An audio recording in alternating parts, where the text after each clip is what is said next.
Hey guys, just a reminder, this is not official medical advice. For such, please seek an appointment with a licensed medical provider. Welcome back, everybody, to another episode of Explain This. I'm with the star of the show, Robin Riddle. Robin, how are you? I'm doing great. How are you? I am reminiscing over the weekend. We had an annual we have an annual provider conference each year, and it was depending on when you're listening to this, it was a few weeks ago, and and you gave a fantastic presentation on thyroid. And one of the things I think is cool is just how all of our provider team gets on the same page and how we learn from each other. We not me. How you guys learn from each other, and the thyroid is obviously something that we do a lot of, and Yeah. we look at a very particular way. And I was hoping we could do an explain this episode on just the presentation you gave to our provider team, and kind of that also kind of goes over how performance medicine looks at treating the thyroid. Yeah, absolutely. So I love kind of keeping our patients in the loop on Yeah. how we're changing practice or keeping practice up to date. Our goal at performance medicine is to always do things different and better. And so staying, up to date on research, and like you said, all the providers kind of staying on the same page is super important to us. And I think patients would be interested to know kind of the basics of what we look at when we're treating thyroid. Absolutely. So we'll kind of run through the presentation that we did. Let's do it. So starting out with the basics of understanding thyroid function. If you want to understand what optimal treatment looks like, you need to understand what you're treating and what the numbers are that we're looking at. So one of the numbers that anybody who's ever had their thyroid tested should know what this is. It's a TSH, thyroid stimulating hormone. So this is the signal that comes from the anterior pituitary in the brain, and it goes down to the thyroid and requests that the thyroid make thyroid hormone. So the thyroid itself then produces T4.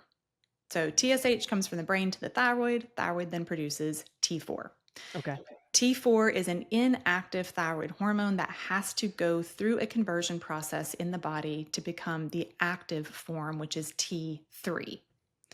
So when this conversion process goes correctly, there is an enzyme called deiodinase type 1, and it converts T4 into T3 in the liver, kidneys, thyroid, and some muscles. So D1 is critical for maintaining circulating T3 in our bloodstream. Then we also have the deiodinase type 2 or D2, and that is responsible for converting T4 into T3 in our brain, our pituitary, in the fat, most skeletal muscle, and also in the thyroid as well. So D2 is responsible for maintaining cellular and tissue levels of T3. Okay. So it all So kind of goes back to T3. yeah, T3 is super important. The goal is to get T3. Okay. And T3 is the active thyroid hormone that is responsible for the functions of the thyroid. Okay. So if conversion goes correctly, T4 goes into T3, we have good active thyroid hormone, everything works well, we feel great. Okay. If the conversion is not happening correctly, that T4 can become something called reverse T3. This is converted by the enzyme deiodinase type 3. And when that happens, we start to get higher reverse T3 levels. Now, this is one place that I can already tell you performance medicine differs from a lot of primary care and even endocrinologists in the way that we look at and treat thyroid. Standard thyroid labs are looking at a TSH and a free T4 only. That's where they stop. They just assume if TSH is within normal and T4 levels are good, that everything else is great. Like conversions happening appropriately, we don't have any hang-ups anywhere, everything's good. But when you understand how many ways that process can go wrong, and you see how many people actually end up with a lot of reverse T3, you realize how important it is to be also testing reverse T3 levels. Would that be a scenario where, the labs that a typical primary care office would test for, those look great, but I've got symptoms of low thyroid. Yes, Okay. absolutely. It's Okay. called euthyroid sick syndrome, Okay. meaning euthyroid labs look normal, but you still are sick. You still feel bad. Did And you make that up? I did not. It's a real diagnosis. euthyroid sick You, syndrome. I love that. And so, usually, reverse T3 is one of the big issues that's causing continued hypothyroid symptoms, even with adequate hypothyroid treatment. Okay. So, reverse T3 is an inactive thyroid metabolite that is derived from the breakdown of T4. But instead of activating things, it's like an off switch in the body. It blocks to the T3 binding sites and it clogs them up. So the way that I typically explain this process to patients is if you think of T4 as the gasoline that's going into your car. If your car is turned off and the engine is not changing combustion, whatever, with that gasoline, you're not going anywhere. Mm. So the gasoline or the T4 has to go through a changing process to become power. We think of T3 as the gas pedal, and reverse T3 is your brake pedal. So if you're sitting in your car and you have your foot on the brake, I don't care how many times you push that gas pedal, you're not going anywhere. You can sit there and rev your engine all day, but you're going nowhere. If we do not take our foot off the brake, we cannot move. Mm. So reverse T3 is that brake pedal. If we're sitting there and pushing the gas and we're not going anywhere and we're like, wow, I have no idea why we're not going anywhere. If you don't look over and see if your other foot's on the brake, you're never going to know. So if we're not testing reverse T3, we're never going to know if we have the proper balance or if we're sitting with our foot on the brake. And I would imagine like pushing pedal to the metal, while also having your other foot on the brake, that'd be bad for your engine overall. Not only Yeah, are you not going anywhere, not good. but It's not good. nothing good coming out of that. Yeah. So reverse T3 tends to be created more in times of stress, high inflammation, nutritional deficiencies, calorie restriction. So doing more diets where we're really cutting too low on calories, times of illness, high cortisol, trauma. If one of those doesn't describe every person out there on thyroid medicine, like I don't know what could. Everybody has stress, everybody has inflammation, so there's always some kind of threat to that T4 to T3 conversion. And like I said, high reverse T3 will just clog up those receptor sites, but still create normal labs. And the body's really doing it as a protective mechanism. So when you're in times of, say, calorie restriction or illness, the body wants to down-regulate your metabolism and conserve energy because you're sick or you don't have energy to burn. But when that becomes the chronic state that the body stays in, we just keep this chronic imbalance. Makes sense.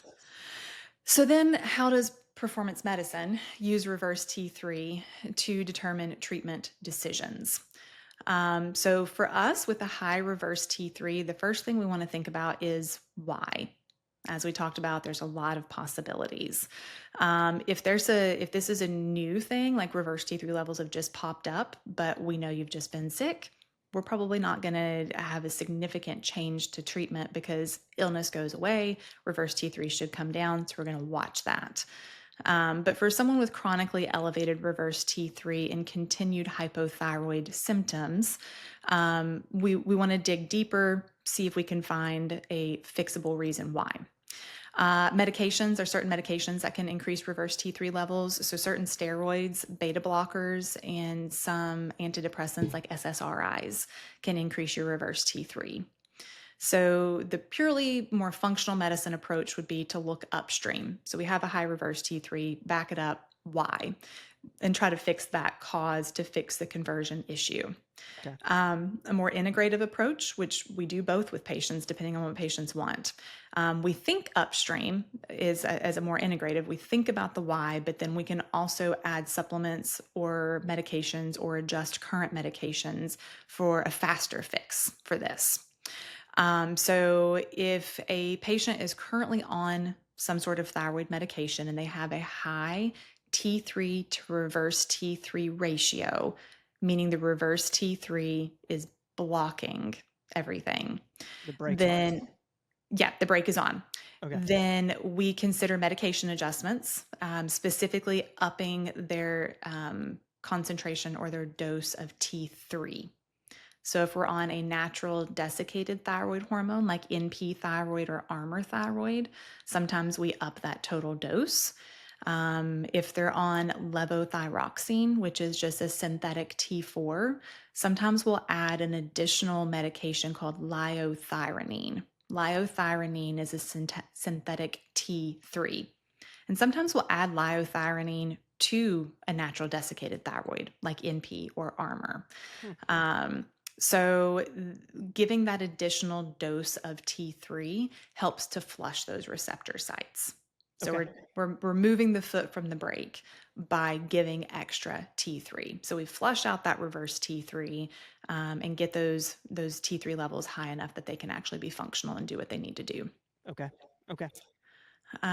So, there's different combinations that we can do there, and that may differ just a little bit provider to provider, whether they decide to just adjust the dose of the medicine you're on or add a secondary medicine to it. But the goal being get more reverse T3 into the system. Okay. If you've got a patient that's completely not on any medications, like not on thyroid medication, and they have a high reverse T3, I'm going to be way more likely to be looking for the why. Like if TSH, T4, if everything else is within normal and we just have a high reverse T3, we might be addressing lifestyle, using supplements versus going on a medication right away. So, Okay. Okay. another big thing that we do different, which we've talked about this a lot in a lot of different situations, is we look at optimal versus normal. That's a big key here at performance medicine. Everything needs to be optimal. So all too often we have patients come in that tells us, my primary care did my thyroid labs and they said everything's normal. And my standard answer is normal's not optimal. I want to see your labs. Most of the time they've looked at a TSH, maybe a T4. They've not gone any deeper than that. This is where I always encourage patients, if you're not getting that deep dive into things, or you're not getting someone that is willing to look at the thyroid in its entirety, find someone else. Yep. So normal lab values for your TSH, thyroid stimulating hormone, would be 0.5 to 4.5. Now this will vary a little bit from lab to lab, but that's the typical standard that we're going to see there. Optimal is going to be 0.5 to 1.5. So Is this male and for female? TSH. Do what? Male and female, or Yeah.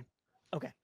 Yeah. For male or female, lab value goal is going to be the same. Okay. A normal free T4 level would be 0.8 to 1.8. An optimal free T4 is going to be over 1.2. Okay. A normal free T3 is going to be 2.3 to 4.2. For us, we want a free T3 to be over 3.5. So if you're sitting with a free T3 level of 2.3, you're not going to feel nearly as good as the person that's sitting at 4.0. It's just not the same. That's wild, and it's like Yeah. a little difference can make all the Huge difference. difference. Yeah. And then we look at the T3 to reverse T3 ratio, which is where you take your T3 level and it's divided through a little bit of math by your reverse T3. And we want that ratio to be greater than 20. Or depending on how you've converted your T3, it could also be greater than 0.2. But there's a ratio that we look at there. And if that ratio is lower than that, that tells us the brake is on. We have too much reverse T3. Okay. Okay. And then even some patients can have all optimal, everything that we've talked about so far. But then when you look at their thyroid antibodies, they can have positive thyroid antibodies indicating Hashimoto's and can still be somewhat symptomatic with that. So antibodies are another critical piece that we look at for patients who are having thyroid issues.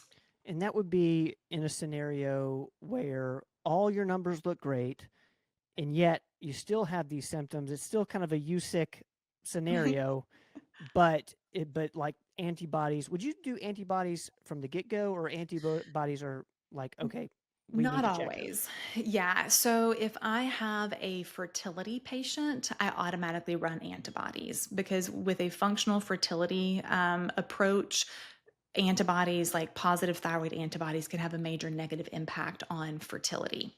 Okay. For a new patient coming in, just, complaints of fatigue, we might not look at antibodies right away. Now, if I diagnose, like if I have a new diagnosis of hypothyroidism, then I'm going to do antibodies because I Okay. need to know, is that Hashimoto's or is it just a sluggish thyroid?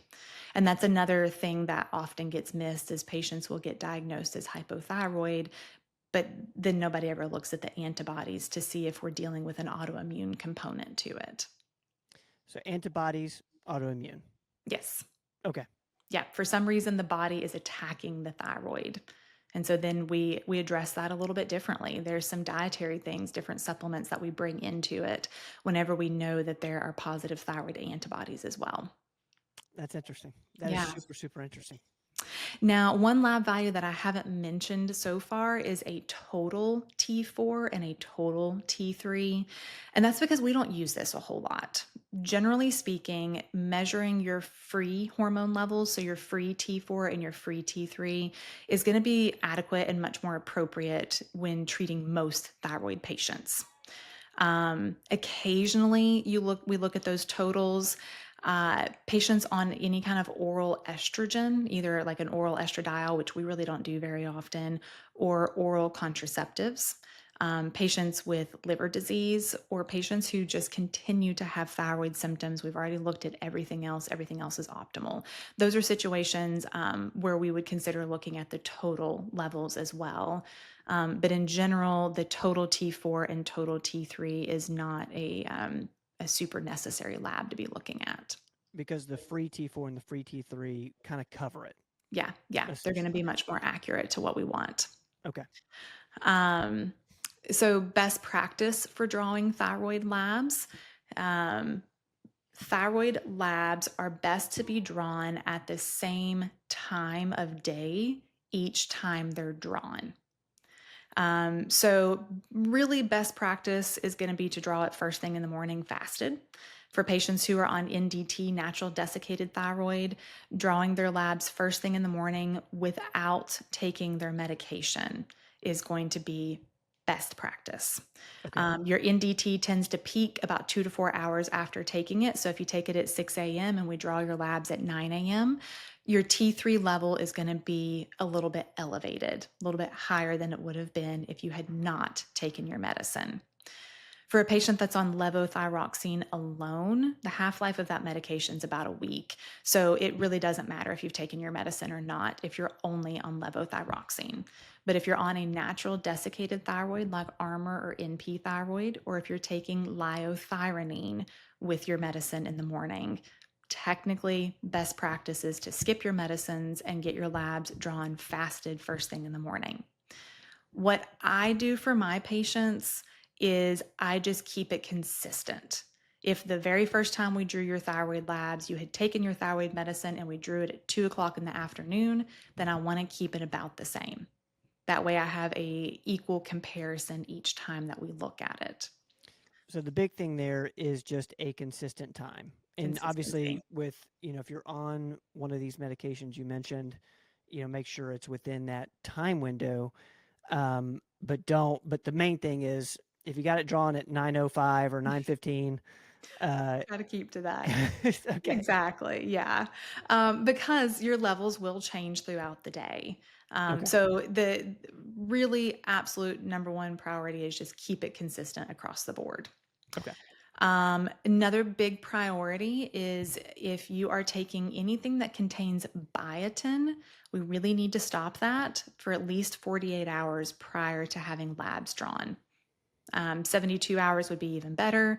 But biotin, which is a type of B vitamin, a lot of people take it for their hair. A lot of people on thyroid medication have issues with their hair. So a lot of us are on biotin supplements. We really need to make sure that patients are stopping that prior to their labs. Biotin can falsely lower your TSH and falsely increase your T3 and T4 levels. So it can literally make your labs look better than what they are and kind of trick us into thinking things are better than what they truly are. You know, thinking back to the provider conference, when you mentioned that, I could see the entire room was like writing that down, scrolling that down really fast. Well, Biotin. because Okay. we Yeah. put a lot of our patients on methylated B vitamins, and Yeah. the B complex has biotin in it. If anybody says anything about their hair, we say, hey, take Dr. Rogers' Happy Healthy Hair. It's got tons of biotin in it. Yeah. So in that same breath, if those patients are thyroid patients, we need to tell them, take Dr. Rogers' Happy Healthy Hair, but stop it for 2 to 3 days before any lab draws. Right. And then in general, there's multiple natural things that every thyroid patient should consider doing, supplements that they should be on. So zinc, selenium, magnesium, vitamin D, B12, and then ferritin or iron if your ferritin levels are low. So we have a goal of at least 50, but preferably over 70 for your ferritin level with hypothyroidism. Okay. So, you know, there are combo supplements that will combine all this together, or you can be on these things individually, but these are nutrients that really help to support thyroid function. And one thing to note for those who are on the super vitamin, I think the super vitamin has all of those on there. I will double check, but that has, I don't know if it's the right amounts that you're wanting, Robin, but I know that most of those are on or in the super. The magnesium is the only thing that would have to be separate. Okay. I think it's got everything else in it. Super interesting. So anybody who has an underactive thyroid, those supplements are kind of must-haves. Yeah, absolutely. Well, Robin, that is thyroid in a nutshell. Is there anything else you want to add in regards to just how we look at thyroid? Any other pieces of advice for those who are concerned about their thyroid? Maybe one piece of advice is watch the video again. Yeah. Go back and write those numbers down, look back to your labs. Like I said, I just always encourage patients, you really got to advocate for yourself. Not everybody looks at thyroid this way, but this is an optimal way to look at it. So if you really just continue to have symptoms and really feel like something's there and your provider's not listening to you, find someone who will listen. I love it. Guys, find someone who will listen to you. Robin, is that a pod? That's a pod. All right, guys, you name it, we explain it. As always, we'll see you next time. Don't go away.